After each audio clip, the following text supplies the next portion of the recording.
क्या आपके बच्चे के भी पट्टे कमज़ोर हैं? पट्टों की कमज़ोरी को मसल डिस्ट्रॉफी कहा जाता है और ये मौरूसी तौर पर बच्चों में मुंतकिल होती है और ये बीमारी आमतौर पर बचपन में ही डायग्नोस हो जाती है। इसके शिकार बच्चों को चलने फिरने या उठने बैठने में मुश्किल हो सकती है। इसके अलावा चलते हुए गिरने के भी मसाइल हो सकते हैं, लर्निंग डिसेबिलिटीज़ हो सकती हैं और ये बच्चे पट्टों में दर्द की कंप्लेन भी कर सकते हैं। इस बीमारी की अलामात को बेहतर बनाने के लिए मेडिसिन और करेक्टिव सर्जरीज की जाती हैं। इसके अलावा फिजियोथेरेपी भी एक अहम रोल अदा करती है। तो आइए आज मैं आपको कुछ एक्सरसाइजेज बताऊंगी जो मस्कुलर डिस्ट्रॉफी के शिकार बच्चों के पट्टों को मजबूत बनाने में मौसर साबित हो सकती हैं।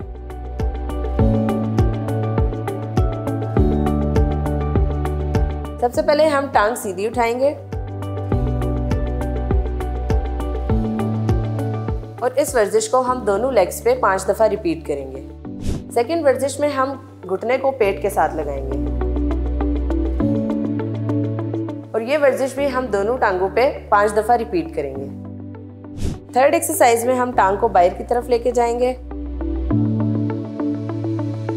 और ये वर्जिश भी हम दोनों लेग्स पे 5-5 दफ़ा रिपीट करेंगे। फोर्थ एक्सरसाइज हम दोनों घुटनों को पेट के साथ लगाएंगे।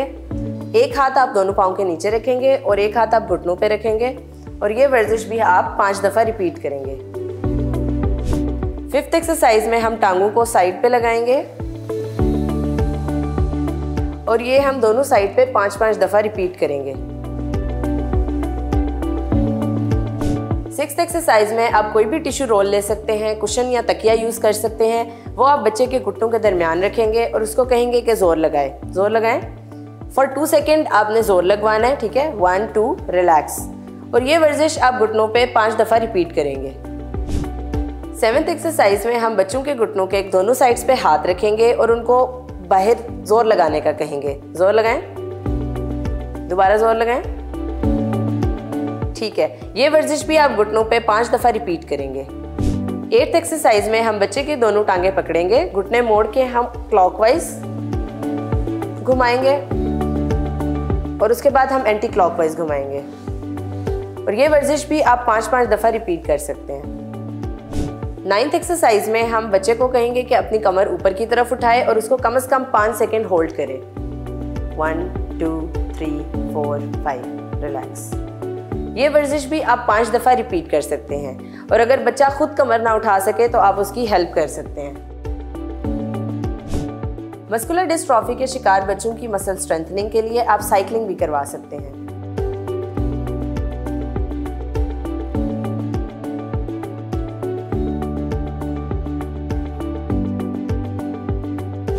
पेट और कमर के पट्टों की मजबूती के लिए आप मस्कुलर डिस्ट्रॉफी के शिकार बच्चों को बॉल एक्सरसाइजेस भी करवा सकते हैं और ये एक्सरसाइजेस अगर बच्चा खुद कर सकता है तो बहुत अच्छी बात है, अगर नहीं कर सकता तो आप उसको सपोर्ट देके करवाएंगे। इसके अलावा ये वर्जिशें आप शीशे के सामने भी करवा सकते हैं ताकि बच्चे को सेल्फ कॉन्फिडेंस इंप्रूव हो। हाथ और बाजुओं के पट्टों की स्ट्रेंथनिंग के लिए आप पेडलर भी करवा सकते हैं जिसको आप क्लॉकवाइज और एंटी क्लॉकवाइज मूवमेंट में चला सकते हैं। इसके अलावा आपने ध्यान रखना है कि बच्चे की कमर को सपोर्ट रहे, जिसके साथ आप कोई भी कुशन या पिलो पीछे रख सकते हैं। इन तमाम वर्जिशों में आपने यह ध्यान रखना है कि अगर आपका बच्चा ज़्यादा थका हुआ फील करे तो आप उसी टाइम वो वर्जिशें रोक दें।